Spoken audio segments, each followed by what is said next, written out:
we have ban lists of things like Black Lotus. Black Lotus is banned in Legacy and Commander. The Moxen are banned in Legacy and Commander. Both formats have about 50-ish cards banned in them. About half of that ban list is identical. About half isn't. That's really cool. So when we play Legacy, and I'm also a Legacy player, and I played with both Peter and Jer, we have cards that are not legal in Commander, such as Emrakul. Your show and tell deck would be a little bit less flavorful with Emrakul. Emrakul and Gristlebrand. And Gristlebrand, yes. Yeah. But we have Soul Rings. Right. We have the Power 10, and yes, that's a huge contentious topic of what is really the Power 10 card. Soul Ring Library of Alexandria. Soul Ring is in the running for one of the most powerful cards ever printed. Oh yeah, you can get Alpha, which is thousands of dollars. You can get the Masterpiece, which are beautiful Vulcan Baga art. Like, it is a gorgeous card. And you can also get a $2 pre-con Soul Ring. Right. They do the same. Soul Ring is legal in Commander. In fact, it comes in every pre-con Commander deck. Everyone. And you get to play one of the most powerful cards ever printed for $2. And there's a big, we should ban Soul Ring. Yes, there's a lot of talks about whether or not we should and shouldn't ban stuff. But when it comes to the ban list, that's what it is. We're allowed to play nearly every card ever printed. Most of them aren't good. And the ban list is to actually come up with, isn't there like a council that's outside of Wizards of the Coast that is something that's independent of it. Because it is not a tournament format, they're not worried about the quote-unquote meta at the time. There's not a Commander meta. There's a CDH, everyone's playing Thassa's Oracle. That's not really a meta. That's the easy build for people. The Commander, the rules committee is made up of some of the people that originally came up with the game and some other people, and they ban cards based on partly feel bads and partly just power. So it's one of those like Gristlebrand. Gristlebrand's a great creature. Why is Gristlebrand banned? That's harder than I thought. Why is Gristlebrand banned in Commander? But Avacyn, in the story, his nemesis, Avacyn is an 8/8 angel. She's an 8/8 angel for 8 mana. Avacyn is actually pretty tame. I think she's one of the most powerful creatures ever printed. But in Commander, she's reasonable. It's not uncommon. If you have 8 mana, throw her in a white deck. Why not? Gristlebrand would just be thrown in every single black deck. It could also be run as the commander. You can actually win turn 1 with that. Yeah, I was about to say there's a reason that Avacyn is not the target of our show and tell decks. Exactly. Avacyn is a good creature. Yep. She doesn't end the game. Gristlebrand ends the game. We have 40 life. Oh. Yes, you need a bit of a good hand, but you can absolutely cast Gristlebrand even if it's turn 4. If you can't cast Gristlebrand by turn 4, you built your commander deck wrong. You can cast very, very early. Like, I'm joking saying turn 1, which I've cast Avacyn on turn 1. Well, we live in the world of Jeweled Lotus. Cast Avacyn on turn 1? Jeweled Lotus is a hell of a drug. Fair. It's Black Lotus for commander. Yep. I have Lotus Petal, Soul Ring, Mana Crypt, Mox Opal, Mana Vault, and Ancient Tomb, all this stuff. You just need a few of them, and you can win it. And when you are allowed to mulligan and you get 7 cards, sometimes you get it. And we play a lot of Commander. It happens. But if I get a turn 1 Avacyn, you're like, okay, you got an 8/8 beater. Path to Exile. If I get a turn 4 Gristlebrand, which you could do on a budget, right? I have 40 life. In Show and Tell, you can only activate it twice before you die. Right. In Commander, you can activate it 5 times. Yeah, which is, I mean, if it typically in a game of Legacy, if you activate your Gristlebrand twice, I mean, you play enough and you're going to get the bad beat, right? But typically when you do it twice, some people just concede, right? They're just like, all right, the game's over. You got it. Unless you have Shared Fate out. Fair enough. You can draw 14 cards, but they're my 14 cards, and I know they're bad. In Gristlebrand, you could casually cast that turn 4. I'm going to pay 35 life, draw 35 cards, I win. That's the concept of a kind of a fringe Gristlebrand deck, right? The Tin Fins archetype in Legacy, which is just you keep using Children of Corliss to get your life total higher and you draw your deck. And even if you're like, oh, I'm not going to build a Gristlebrand deck, you put it in any deck that has black in it, because every black deck runs Demonic Tutor. You can certainly found it. You can still reanimate it. Reanimator is a thing in Commander. So that is so easy that it's not even a challenge. So that's why it's banned. It's banned. We don't distinguish whether something is banned as Commander or whether something is banned in the deck. We used to years ago, and I think it was some 10 years ago it was pushing when that was the case. They don't do that anymore. If it's banned, it's banned. Right, okay. And occasionally they'll take cards off the ban list, and occasionally they'll put cards on the ban list. But it is not the shuffling that you see in any other format. Even Legacy has comparably low bans compared to Modern and Standard and for sure. Even Pioneer and other online specific formats. We're waiting for one in Legacy right now. Please. What are we waiting for? Just something to break up Is It Delver. I don't want to get into that, but yeah. So just change the meta a little bit. Please ban something in Is It Delver. And that's the thing. The things that are banned in Legacy where we're like, oh no, Ragavan. Ban the hell out of it in Modern. If you play Ragavan in a Commander deck, you're like, look at the monkey. He could be your commander. Isn't that cute? He opened a Modern Horizons pack and got a monkey. Look at the little guy. Sure, hit me for 2. That's what we're looking at. That card is busted in Modern. But Legacy is where it got banned, yeah. It's very good in Legacy. In Commander, it's adorable. Fair enough. You know? And so the reasons why we ban certain cards are we ban some of the big, dumb, who knew kind of cards. Right. One of the recent cards that was added to it. Oh, yeah, his story was fun. I was about to say, it's kind of the same as that in Commander, right? Ragavan is Isamaru. Your Commander. You can build Dog Tribal. Yep. So we look at cards like Iona. Iona recently got added to the ban list. Rightly so, in a format that's meant to be somewhat fun. And that's the thing. One of the big contentious topics is the ban list. Some people get super upset over certain cards, and there are certain people that lost their shit over Iona being banned. I have an Angel Tribal deck that is about angels, and they banned my Iona. And I wasn't upset. Do you know why? I don't run Iona. It's a mean card. Right. Well, yeah, it essentially locks one person out, potentially. And that's the reason. So in a casual game, I say comparably casual game, you got one person like, I'm going to sit here and play mono. And mono is a lot. Like, there's 5 different mono decks you could build. All you did was pick on one person. You're like, and fuck you. Right. That's all you did. And that's fair. Now, there are some combos like Painter's Servant used to be banned in Commander. You used to be able to do the 2 of those. Iona says when it enters, you choose a color. Note to that color. Okay. Oh, God. Yeah. Oh, God. There we go. And so Painter's Servant was banned. So what they did was they swapped the ban. Painter's Servant says all cards are a color. You name the color. With both of them, it's really mean. And Iona used to be playable, and then Painter's Servant was banned because it also works with, Grindstone. Grindstone. Yep. Grindstone is you make them mill cards, and if they share a color, they keep doing it. Mill being losing a card from their deck. They added that combo back in. So they banned Iona and unbanned Painter's Servant. We have a rules committee that is outside of Wizards, and they did that. Some people were like, I don't know. Some people thought it was great.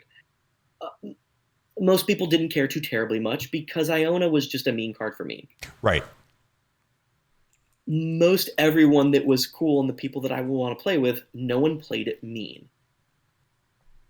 Against casual. Now, if we're playing biggest and best, I want to play blue so that I can do my combo and win this turn.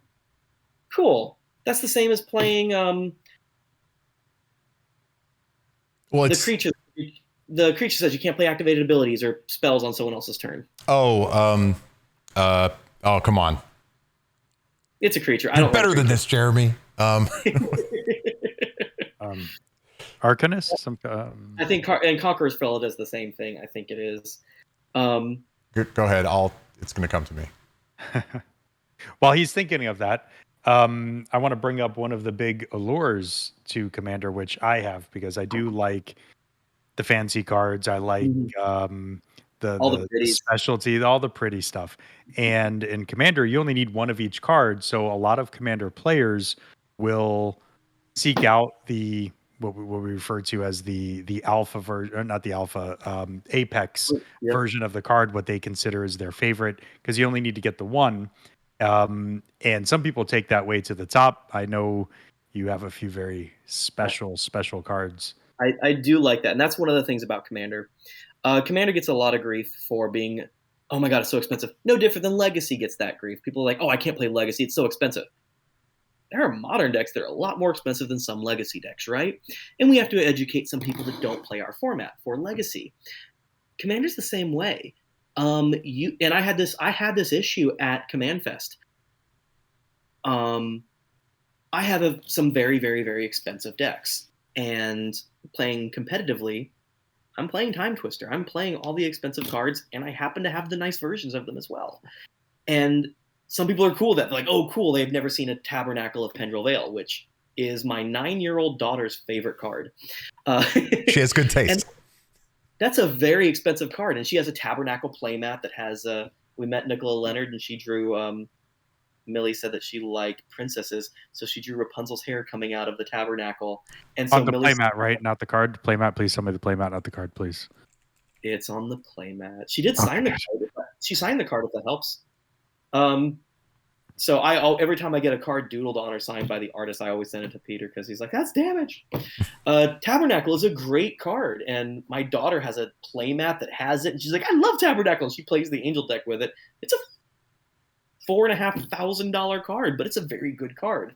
So in Commander, you can play cards like that. Tabernacle is not only legal in Commander, it's very good in a deck that's around creatures, or in a format that's around creatures.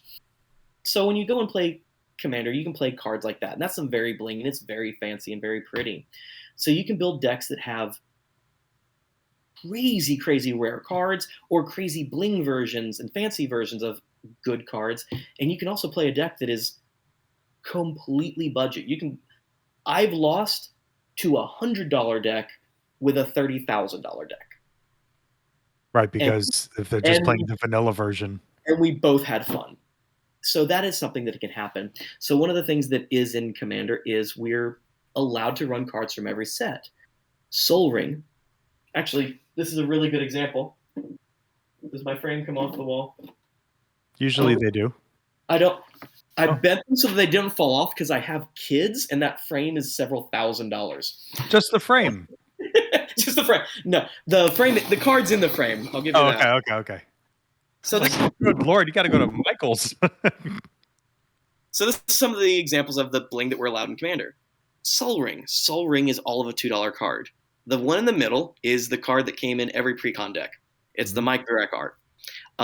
He doesn't have a nice signature, but he changed his signature halfway through in 2013, 2014. His son's like, sign your name like this, and he actually has a kind of cool signature. That card there in the middle is about $3. Yep.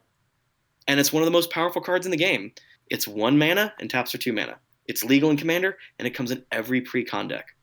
Pre-constructed decks run about $30 to $50 when they come out. Right. The one on the far left, I believe it's left. I believe it is left. In the mirror, it's the far right. But the one on the far left is Alpha. That's the original set. That's the very first set that was ever printed when Richard Garfield was like demoing the game at Gen Con and stuff like that. Alpha Sol Rings. How much are Alpha Sol Rings nowabouts? This one has it limited edition Alpha. It doesn't have it listed. It has it listed as €1,000. Yeah, they're more than that. We could go deeper. That seems more for a played one. Moderately played, yeah. So if we sit down and I play an Alpha Sol Ring, which actually all of these used to be in decks, Alpha Sol Ring, it's just as powerful as a $2 Sol Ring. Right. But we like being. we're usually firm believers in these cards need to be shuffled. These deserve to be played. And the only reason why it's in the is because I have another alpha and another beta one in decks. And so I still play them. But that's the thing. I still play them. And I wanted to get a set that shows them all. Same thing with the masterpieces. The Vulcan Baga art is they're about $1,000 now. Pretty crazy. Like yeah. That's the first masterpiece I pulled out of a pack. And we both ended up winning one, if I'm not mistaken. That one is actually one that I won. And they're about $1,000. They're beautiful. They're very pretty. And I like that border. I think in my opinion, it's the best premium product Magic has made to this date. Yes. Yeah, I agree. And my Angel deck runs 14 masterpieces in it, like that look like that. And I built it because my daughter's like, those are gold, those are shiny. So we built the deck with it because she liked it. But it's just as quote unquote powerful as the $2 one right next to it. Mm-hmm. So when we come to being able to play these cards, some people are like, oh, Commander's so expensive. Commander's so expensive. There's cards like Mana Crypt that might be $200 that's good. But a lot of us, since we're allowed to play any cards, some of us like to play some of the fancy versions. And that's something that comes up and kind of gives some CDH players a bad name because they're like, oh, everyone's running duels. Dual lands are a big deal, and that's the big thing that everyone throws their arm up when you hear Legacy as well as dual lands. Well, of course, dual lands are legal in Commander. And we have revised, and being the 4th set printed, technically the 3rd. But since we're allowed to play any of them, you can play a revised one that's about $300 or $400. Unlimited one where they have like a little bit brighter colors are pushing $1,000. And I know I've got one in here. We've got the original alpha versions, which just like that Soul Ring, it's just a fancier version of it. But since we're allowed to run it, why not? Let's shuffle these cards. These cards deserve to be played. In sleeves. No, we do it. We raw dog it. No, you don't. We lick it first for good luck, and then we rub it on the sidewalk like we did when we were kids. That's right. Concrete outdoor tables. And I do think Peter will specifically like mine because it might be one of my only dual lands that's not signed. Oh, I will like it then. And stunning. I guess right. That is actually just cutting to the card. The card behind it is a Masterpiece Mana Crypt. There you go. There you go. A regular Mana Crypt does just as good, but we like some shiny stuff. So, alternatively, there's people that go the other direction. There's a video by Ristic Studies about a guy who keeps his Commander deck unsleeved and wraps it with a rubber band. And there's a couple cards I have that are just damaged to all hell. And I have a friend who has a Lion's Eye Diamond that they wrote planes, that someone had written planes across. Does he use it as a planes? He did at the time. Oh, that's amazing. It's a baller move. I think he got rid of it, but back then, Lion's Eye Diamond was a bulk rare. We're like, you discard your hand, that's impossible. And now they can't stop printing stuff like the kitty cat combo. Like, great, they finally broke Lion's Eye Diamond. So that was a bulk rare at the time, and someone wrote across it. Planes. And I think that they had to proxy a basic land. So, and I would play it as a planes. I tried to get it. I would love to play that card as a planes. That's amazing. In a heartbeat, I would play that as a planes. And in Commander, we're allowed to do things like that. So, I was talking about a misprint that I had that I actually ran in my Bryce deck here.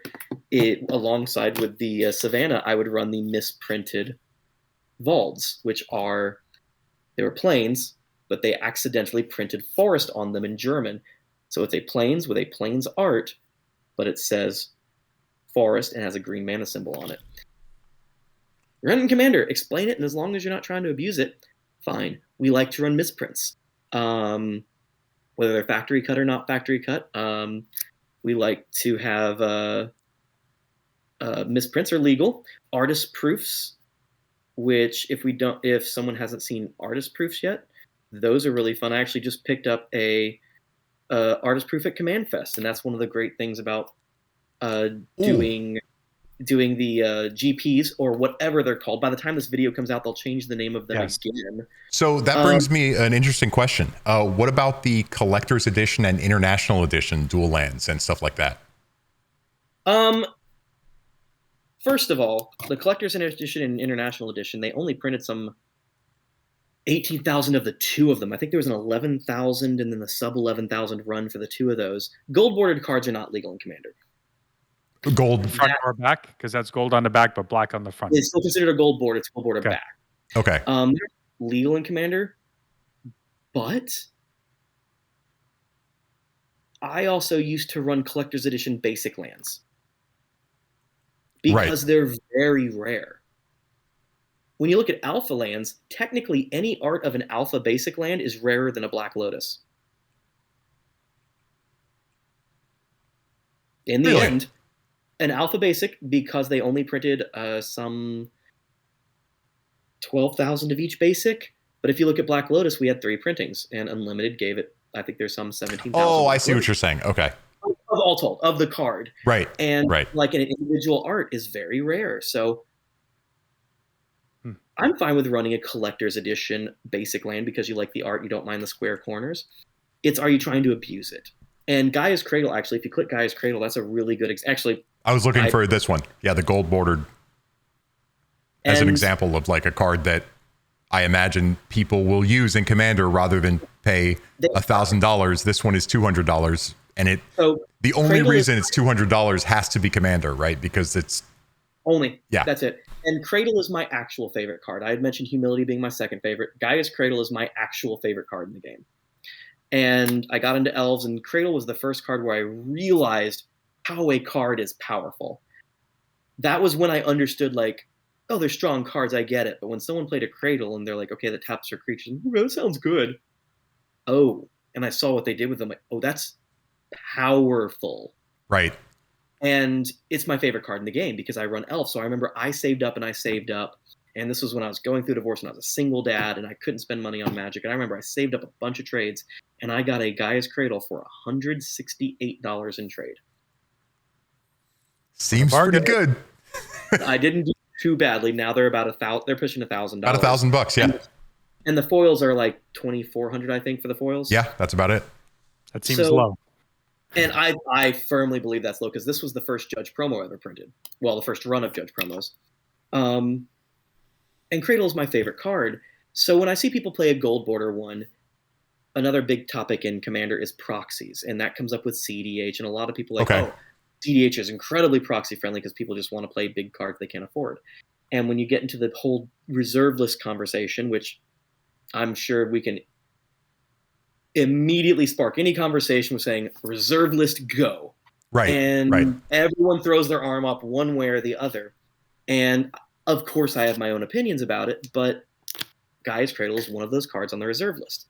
It can't be reprinted. They said they won't. And not only is it a very good card, it being a good card that can never be reprinted goes up in value. So when it comes to Commander, a lot of people will proxy cards. Some people are very, very absolutely cool. Like, I want to play against the player, not their wallet. And then a lot of people are like, oh, I'm just going to put every good card in a deck and not be a good Commander deck builder. So there's two sides to that coin. Gaia's Cradle is great in every green deck that runs a creature, right? Yeah, right. I mean, you need to put it in every single green deck.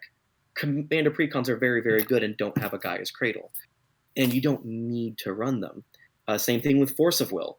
I have a page full of Force of Wills. I play Legacy. I have several spare playsets of Force of Wills. In my 17 Commander decks, I run one Force of Will. I can run it in a lot of them. Force of Will is a very good counterspell, and it has a gold printing of it. So right. those gold That's what I was. Yeah. The ones that are gold on the front are ones that were printed in basically pre-constructed decks of recreations of decks that won championships each year. Actually, the two. So you could be like, "Ooh, I'm going to play the deck the pros play," which is kind of cool. Oh yeah. In its of itself, but they're not real cards. They don't have a magic back. They have a gold front border. They're technically not legal. Some people are cool with running them. Some people aren't.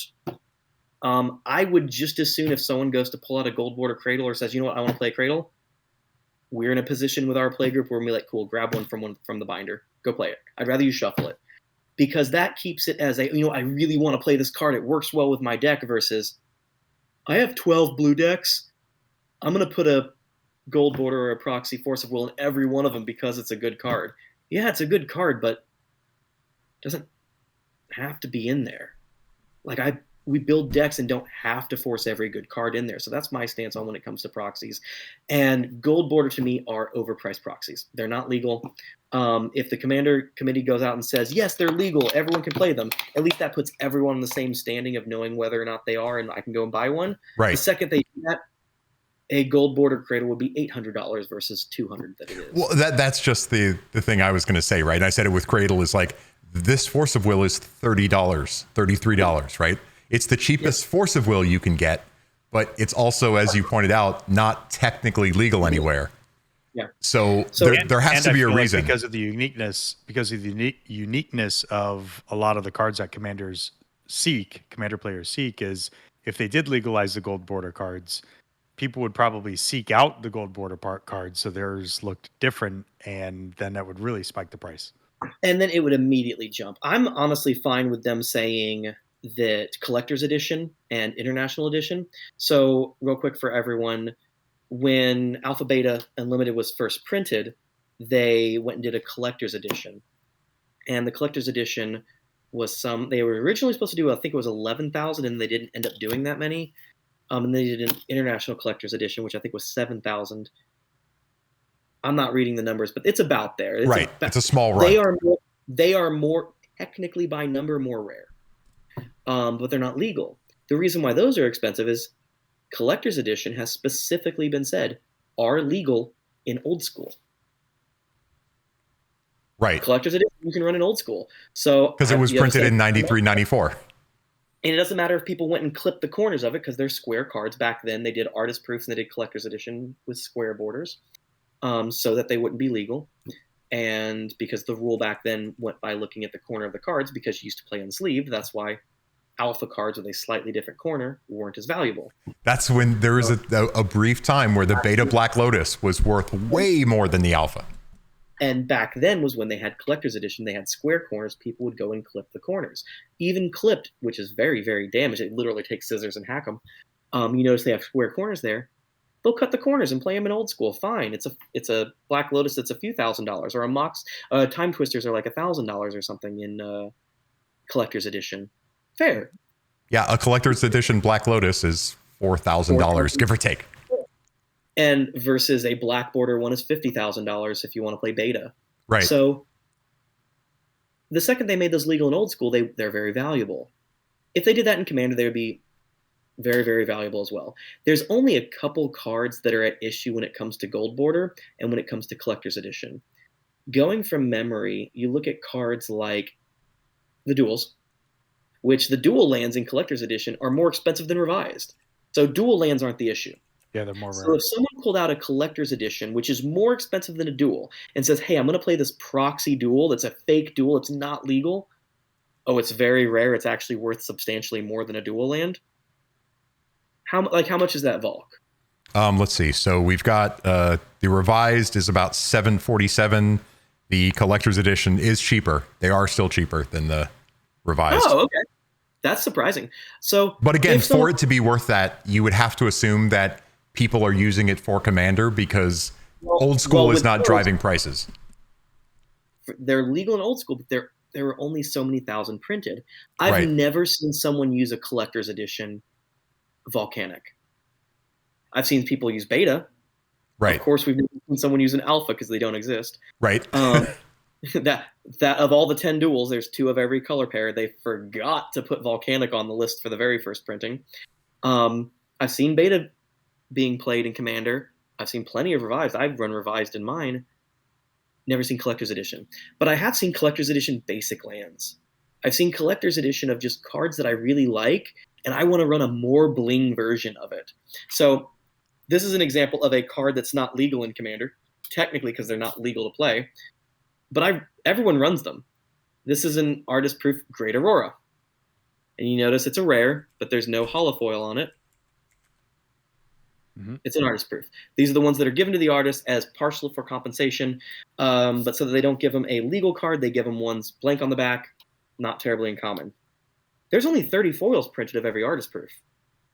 Yep, and 50, I think, of the non-foils. Now, it's changed over the years. It used to be 150 for a few strict sets, but it kind of the dust settled at about 50 and about 30. Sometimes you'll hear that they get a little bit more because they throw a couple extra in. Sure. This is like a $5 or $8 foil. The artist proof is substantially more. So I'm running a version that's not tournament legal, but it's clearly because the Great Aurora, for me, that's a sentimental card. It works with my commander. It works really well with my commander. It's actually good with the flavor of my commander, which is Rise to the Redeemed. The Great Aurora is what made him change his name. It's what redeemed him. And it's a great removal spell, but it's all of a few dollars. But you know what? I run an artist proof because this is my sentimental deck. And instead of just running a regular one, I can go get German. In German, it's Die Grosse Aurora, GRO, and then the essay. And I have Russian ones. I have a foil of every single language of this card. I really like it. I have a global set. But Die Grosse Aurora. And I love the card, but when I could get an artist proof, it's like, ooh, I can get a better one. It's not legal. Artist proof aren't legal. No one is going to call me on running an artist proof that is worth 10 times as much as a $5 card because I'm not doing it to abuse the format. So when it comes to things like gold border basics, those world championship lands, my Dash tribal deck, my old mono red deck that was just a silly deck to be silly because red's my least favorite color in the game. Like I'm build a mono red deck. I used all gold border basics. Those gold border basics were like $3 or $4 a piece. And I traded for them, and I managed to get someone who had a bunch of gold border basics. They're not legal. They're gold border. Gold border aren't tournament legal. It's basic lands. I've never had anyone call me on running that. It would be like have you ever ran that deck at an event? Years ago, I actually did. It was just a side event. And they didn't have a problem with the gold border? No one had a problem with it. No one has a problem with my artist proofs. No one has a thing like that because I'm not doing it to try to bling or mark the deck. I'm being silly.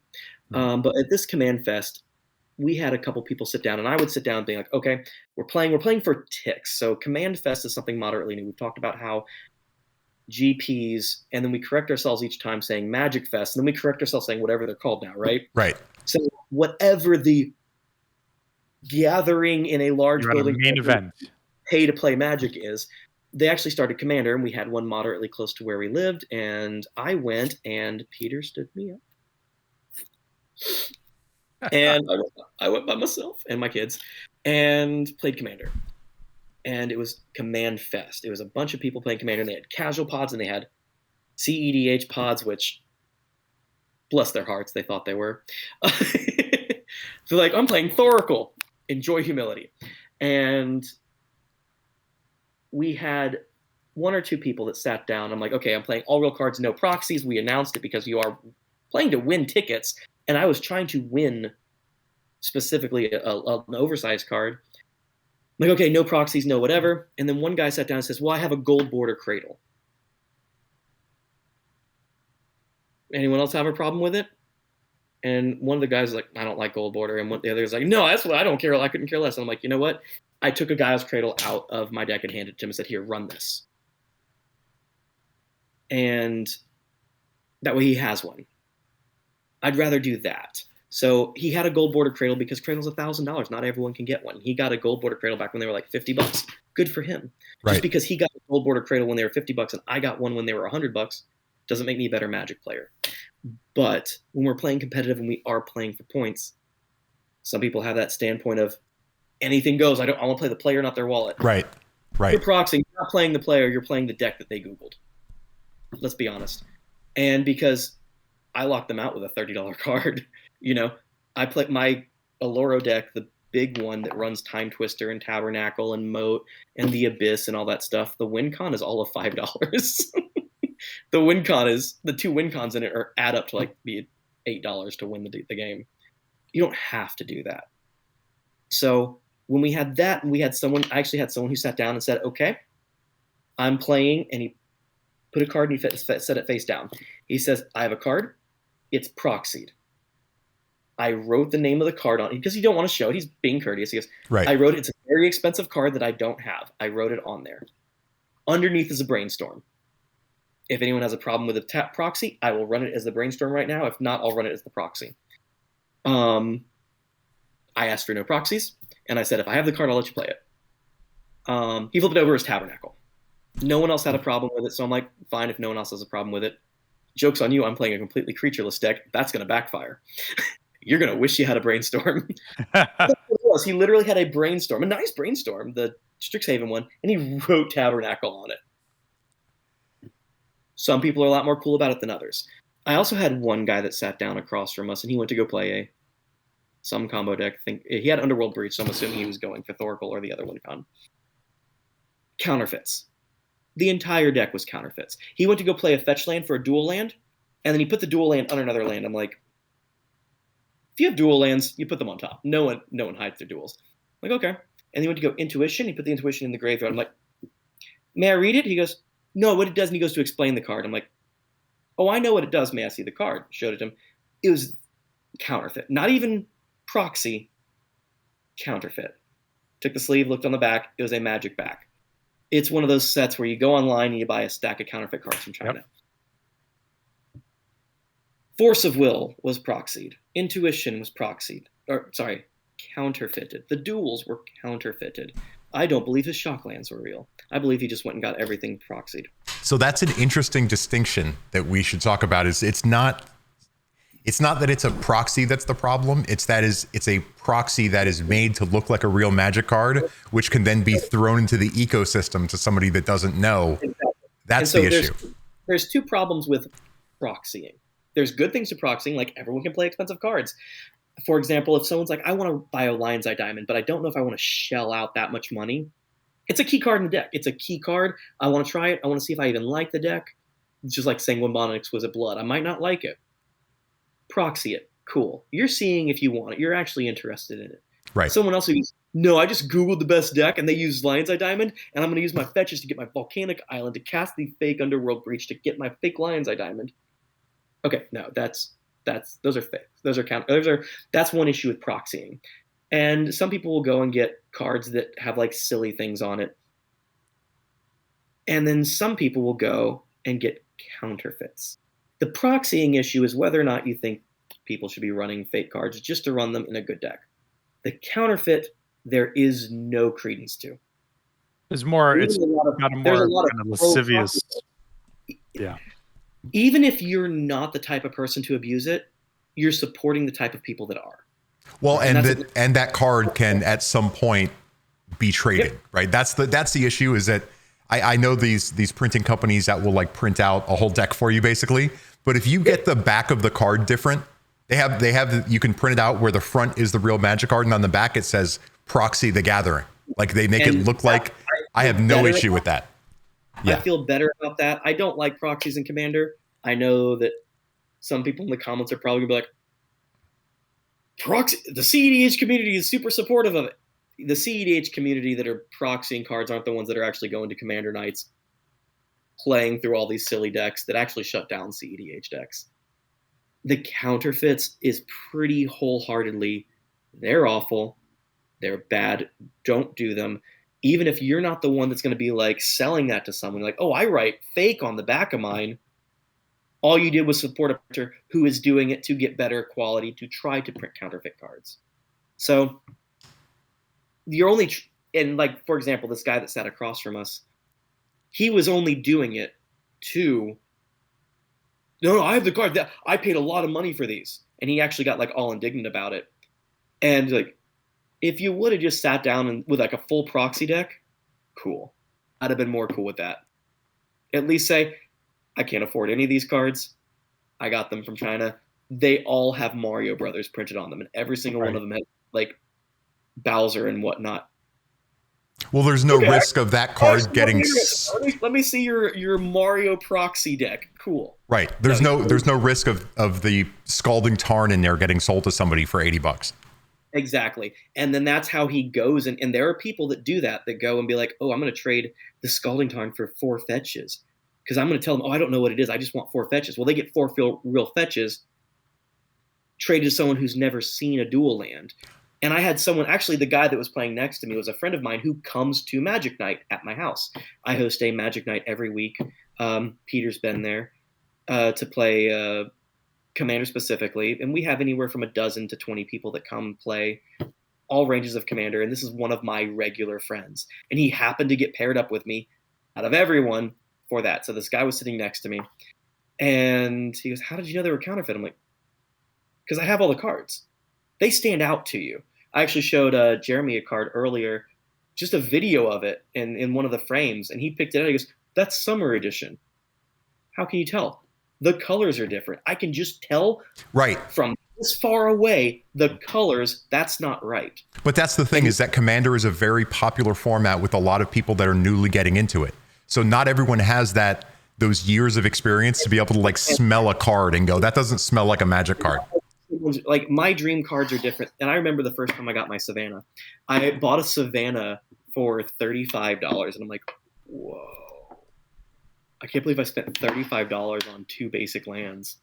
And now Savannah's, which Savannah is a dual land that plains in a forest.